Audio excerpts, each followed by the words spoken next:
दोस्तों, एक बार फिर से स्वागत है आपका। आज हम बात करेंगे एक उपन्यास की। उपन्यास का नाम है आपका बंटी। यदि आपका हिंदी से थोड़ा बहुत भी पाला पड़ा होगा तो यह आपने ज़रूर यह नाम सुना होगा। नहीं सुना है तब भी कोई बात नहीं, आज सुन लीजिए, ठीक है। आपका बंटी लेखिका है मन्नू भंडारी, प्रसिद्ध है आपका बंटी, और यह लेखिका भी काफ़ी प्रसिद्ध हैं। तो क्या है इसकी कथा वस्तु, आइए देखते हैं। प्रमुख पंक्तियाँ, प्रमुख पात्र भी हम देखेंगे। यह मन्नू भंडारी द्वारा रचित एक बाल मनोवैज्ञानिक उपन्यास है। यह 16 भागों में विभक्त है। इसका प्रकाशन वर्ष 1970-71 माना जाता है। उपन्यास का प्रारंभ शकुन और बंटी के भावात्मक वर्णन के साथ होता है। इस उपन्यास के केंद्र में बंटी है, जो पारिवारिक विसंगति का शिकार है। शकुन और अजय का तलाक हो चुका है, किंतु इसका पता बंटी को अपने दोस्त टीटू के द्वारा चलता है। टीटू बंटी का दोस्त, तो उनके तलाक की कहानी उसके दोस्त टीटू के माध्यम से चलता है। तो यह कहानी जो है उपन्यास है मन्नू भंडारी की आपका बंटी कहानी उस बच्चे की है जिसका नाम बंटी है, जिसके माता पिता के भी तलाक हो चुका है। तो उस जड़हीन समाज की कहानी है, उस अकेलेपन की, उस जड़हीन की, उस अनचाहे होते चले जाने वाले अभिशप्त की है, जो इस प्रकार परिस्थितियों में पिसकर कैसा हो जाता है, उसकी कहानी है।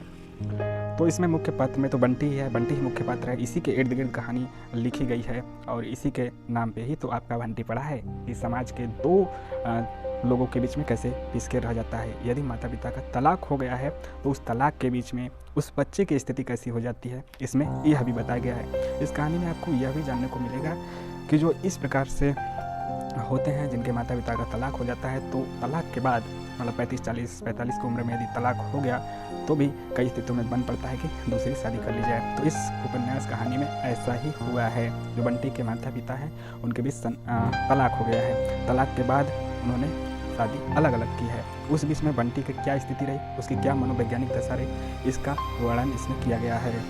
बंटी है, बंटी केंद्रीय पात्र है। शकुन और अजय दो लोग हैं। अजय उसकी पत्नी शकुन, उसका बेटा बंटी। शकुन बंटी की माँ जानते हैं, अजय बंटी का पिता है। और मीरा अजय की दूसरी पत्नी, मतलब जब तलाक हो जाता है अजय और शकुन के बीच, तो जो मीरा होती है उससे शादी करता है अजय। और डॉक्टर जोशी शकुन की दूसरी पत्नी, जो उसकी बंटी की मम्मी है, उस जो दूसरी शादी करती है तलाक के बाद, उसका नाम डॉक्टर जोशी है। और मीरा अजय की दूसरी पत्नी है, यानी कि उसके पापा की दूसरी पत्नी। वकील चाचा हैं, अन्य पात्रों में वकील चाचा हैं। टीटू है बंटी का दोस्त है, मतलब टीटू बंटी का दोस्त है। अमी डॉक्टर जोशी का बेटा, जोत डॉक्टर जोशी की बेटी। अमी और जोत जो हैं डॉक्टर जोशी के बेटे और बेटी हैं। डॉक्टर जोशी कौन है? शकुन के दूसरे पति। इसके अलावा प्रेमिला है, जोशी की मृत पत्नी है। प्रेमिला जोशी की जो मर गई है, तभी तो शादी किया है। विधुर थे, विधुर, तो उसकी मरी हुई पत्नी। चीनू मीरा का बेटा है। चीनू मीरा का बेटा है, यह जान लीजिए। शकुन के घर की नौकरानी कौन है? फूफी। तो नौकरानी कौन है? बंटी के घर की, वहीं बंटी की मम्मी के घर की या फिर बंटी के घर की, तो फूफी है। कुंती शर्मा साहब की लड़की है। कुन्नी कौन है? शर्मा साहब की लड़की है, शर्मा साहब की। तो यहाँ पे आपको पता हो गया, ठीक है। मीरा का बेटा है चीनू, और मीरा अजय की दूसरी पत्नी है। तो यह कहानी आपको पता चल गई? नहीं पता चली? कोई बात नहीं, फिर से हम देखते हैं, जिसे कहा जाता है फ्लैशबैक में आइए। तो इसमें क्या है? बंटी है, बंटी के पिता हैं अजय, बंटी की मम्मी है शकुन, दोनों में तलाक होता है। तो जो अजय हैं बंटी के पिता, उनकी जब दूसरी शादी करते हैं तो जिससे शादी करते हैं उसका नाम है मीरा। और जो इसकी मम्मी है उसका भी तलाक हो ही रहता है। शकुन भी दूसरी शादी करती है, जो जिससे करती है उनका नाम है डॉक्टर जोशी। डॉक्टर जोशी के भी क्या है कि उनका भी एक बेटा है अमी, और एक बेटी है जोत। उसके अलावा उसके पापा जिससे शादी करते हैं मीरा, उसका भी एक बेटा है जिसका नाम है चीनू। और जो शकुन है बंटी की मम्मी, उसके घर में जो नौकरानी है उसका नाम है फूफी। तो ये प्रमुख पात्र हैं। अब आइए देखते हैं कि कैसे घटना घटी। कहानी तो यही है कि सीधे से पहले रहते हैं, फिर दोनों में तलाक हो जाता है। तो जब दूसरी शादी कर लेते हैं बंटी के पापा, बंटी की मम्मी, तो बंटी को लगता है कि वह अकेलेपन का शिकार है। तो वह पहले तो सोचता है कि मम्मी अच्छी नहीं है, पापा के पास ही में चले जाना चाहिए था। जब मम्मी के पास रहता है तो उसको यह मनोदशा रहती है कि हमें पापा के सामने ज़्यादा सुकून से रहता। मम्मी दूसरी शादी करने के बाद हम पे ध्यान नहीं देती हैं ज़्यादा, अपने पति के साथ ही उनके जो दूसरी शादी करती है उसी में ज़्यादा व्यस्त रहती है, उनके बच्चों के साथ। अब उसकी उपेक्षा करने लगी है। जब फिर वह पापा के साथ चला जाता है तो पापा भी दूसरी शादी किए रहते हैं, तब भी वही उपेक्षा उसे जल्दी पड़ती है। पापा भी ध्यान नहीं देते, हालांकि उसके खाने पीने रहने किसी भी चीज़ की कमी नहीं होने देते, लेकिन बाकी समय नहीं देते उसके साथ, ना ही घुलते मिलते बोलते बतियाते हैं। मतलब संसाधनों की कमी नहीं, उसके बावजूद भी तो अकेलापन रहेगा ही ना कि उस पर ध्यान नहीं दिया जा रहा है। तो वही स्थिति से बंटी दो पार्टों के बीच में समझो कि पिस के रह गया है। तो आइए प्रमुख पंक्तियाँ देखते हैं। शकुन अजय के आपसी संबंधों में बंटी चाहे कितना ही फालतू और अवांछनीय हो गया हो, परंतु मेरी दृष्टि को सबसे अधिक उसी ने आकर्षित किया। वस्तुतः उपन्यासकार के लिए अप्रतिरोध चुनौती, सहानुभूति और मानवीय करुणा के केंद्र सिर्फ वे ही लोग पाते हैं जो कहीं ना कहीं फालतू हो गए हैं। यह जन्म पत्री है बंटी की और यह विचार है लेखिका मन्नू भंडारी के। जब तक आंखें खुली है नज़र कमरे की दीवारों में कैद है, पर आंखें बंद करते हैं जैसे सारी सीमाएं टूट जाती हैं और न जाने कहाँ कहाँ के जंगल, पहाड़ और समुद्र तैर आते हैं आंखों के सामने। परिलोक की परियां और पाताल लोक की नाग कन्याएं तैरते हुए उसके सामने से निकल जाती है। आज़ादी हम लोगों को मिली थी 1947 और गणतंत्र 1950। यह कहानी 1970, 20 साल बाद एक मध्यम वर्गीय परिवार की है, मतलब अच्छे घर के हैं, खाते पीते उसमें कमी नहीं है। उसके बाद तलाक होता है तो कैसी स्थिति बनती है उसी की कहानी है, उसी के कुछ वक्तव्य हैं इसमें। बड़ा खातिर करना सीख गया, तो एकदम ही बड़ा और समझदार हो गया लगता है, वकील चाचा ने बंटी से कहा। वकील चाचा इसके पापा के दोस्त हैं और बीच बीच में महीने 2 महीने में इसके घर आते जाते रहते हैं। मैं क्या जानता नहीं, इसलिए तो कह भी दिया। कोई और होता तो कभी बीच में नहीं पड़ता। अजय ने दस्तखत करके फॉर्म दे दिया। कल तुम भी उस पर दस्तखत कर देना, मैं कचहरी में जमा करके जल्द ही कोई तारीख देने के लिए आ जाऊँगा। तो वकील जो हैं तो जब नहीं माने, वकील साहब हालांकि अच्छे थे, वो चाहते थे कि तलाक ना हो बंटी के मम्मी पापा में, लेकिन जब देखें कि स्थितियाँ बहुत ज़्यादा बिगड़ गई तो फिर वे क्या करते हैं। वकील चाचा का शकुन से यह जो था। फिर शकुन बोलती है, अच्छा है चाचा, मैं तो खुद चाहती हूँ कि यह अब सब कुछ जान लें। आखिर कब तक इनसे छिपा कर रखा जा सकता है। अब इसके मन में यह बात बहुत खुमड़ने लगी है आजकल।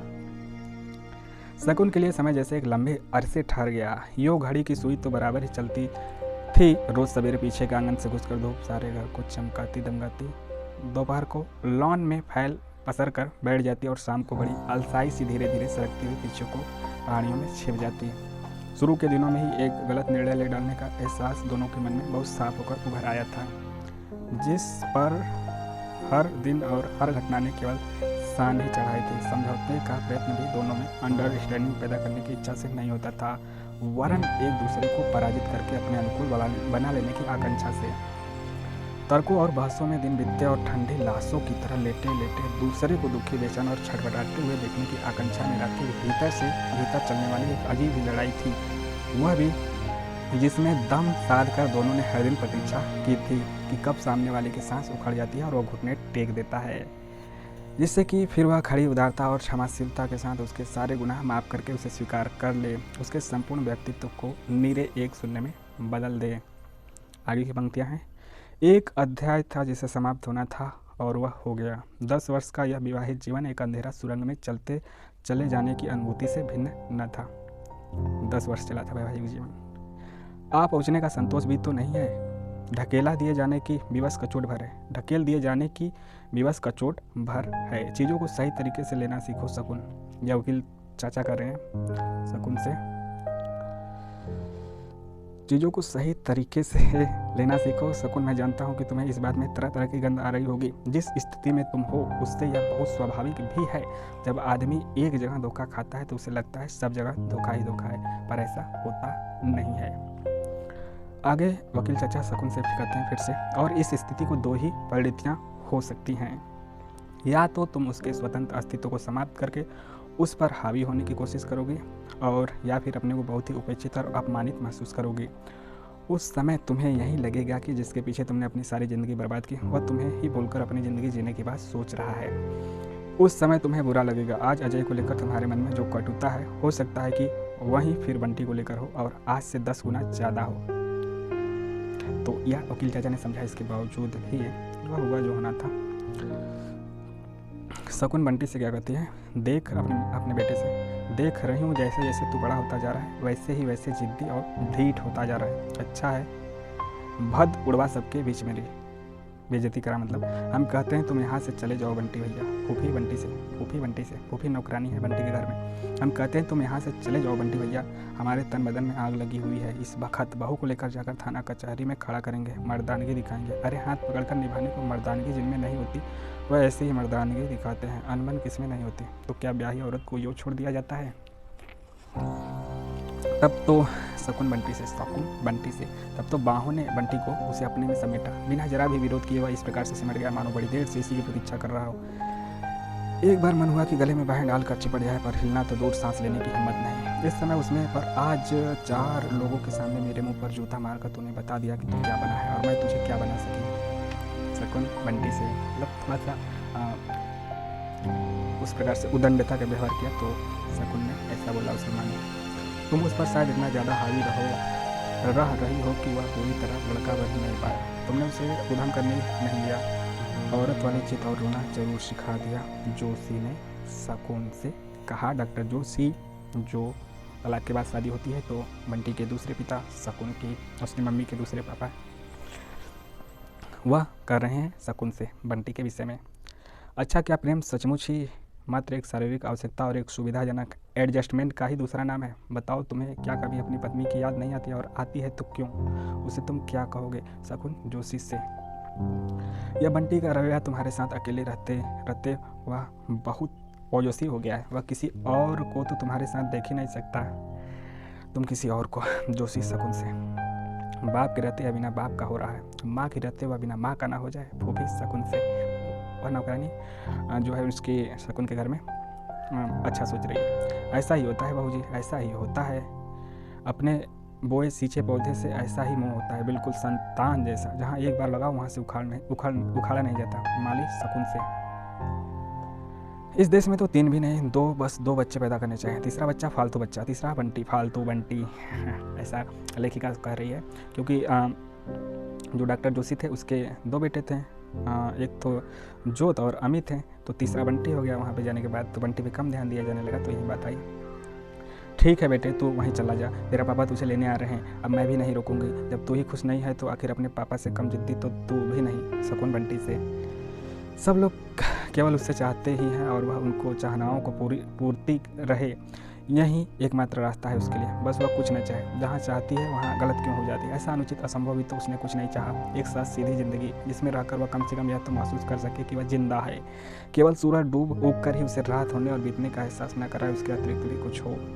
आखिरी पंक्तियों में हम पहुँच चुके हैं। आखिरी कुछ पंक्तियों की बात की जाए तो, यो तो सूखेगी ही, उस ज़मीन के खाद पानी की पत्तियां हैं, यो तो सूख कर झड़ जाएंगे, फिर नई पत्तियां फूटेंगे। जड़ पकड़ने के बाद कोई डर नहीं, और उसने खुद उन मरी मुरझाई पत्तियों को झाड़ दिया है। और आखिरी पंक्ति पे हम पहुंच चुके हैं, और यह उपन्यास की प्रमुख पंक्तियां थीं। आपको ज़रूर पहले मैंने जैसे कथा वस्तु बता दी कि क्या कहानी हुई, बंटी कौन था, उसके माता पिता कौन थे, तलाक कैसे हुआ, तलाक के बाद वहीं अब आपस में बना नहीं, मनमुटाव हुआ, झगड़ा, तभी तो तलाक हुआ। 10 साल चला, उसके बाद उसके मम्मी ने दूसरी शादी की, उसके पापा ने दूसरी शादी की, बंटी एक लड़का हो गया था। उसके बाद वहीं बंटी 8-10 साल का था। उसके बाद दोनों, बंटी एक बार मम्मी के साथ रहा, फिर पापा के साथ रहा। मम्मी ने उसकी जिससे शादी की उसके भी 2 बच्चे थे, एक लड़के एक लड़का। उसके पापा ने जिसके साथ शादी की, यानी कि बंटी की नई मम्मी, उसके भी एक बेटा था। तो फिर वही रिश्ता रहा ना, उस पर ध्यान नहीं दिया गया। उसकी मम्मी अपने नए पति के साथ ज़्यादा ध्यान देती थी, और जो उसके बेटे थे उसके साथ, तो बंटी बीच में पिस गया। और इसी के साथ उसके पापा के साथ भी ऐसा ही हुआ। मुझे किसी और स्कूल में कोशिश नहीं करनी, उसे हॉस्टल ही भेजना है। मतलब अंत में ये हुआ कि बंटी को हॉस्टल भेज दिया जाए, यहाँ घर में रहने के लिए मैं उसे नहीं लाया हूँ। उसके पापा यह कर रहे हैं। उसके पापा का नाम अजय है, अजय मीराज कर रहे हैं। मीरा उसकी नई पत्नी है और बंटी की नई मम्मी। मैं क्या जानता नहीं कि इस घर में। तो इस प्रकार से बंटी पिसता रहा, पहले अपने मम्मी पापा के बीच पिसता रहा, फिर उसके बाद नई मम्मी और नई पापा के बीच पिसता रहा। आखिर बंटी पिसता ही रहा। आखिर इस देश में इतने कितने बंटी इस समय हैं, और उस समय से लेके अब तक कितने बंटी हुए, यह भी सोचे जाने का विषय है। आपको यह उपन्यास की कहानी कैसी लगी जरूर बताइएगा। मिलते हैं नए वीडियो के साथ। जय हिंद जय भारत। नई कहानी आप अपने कमेंट के माध्यम से जरूर बताइए, ताकि हम उसको अधिक से अधिक संशोधित कर सकें।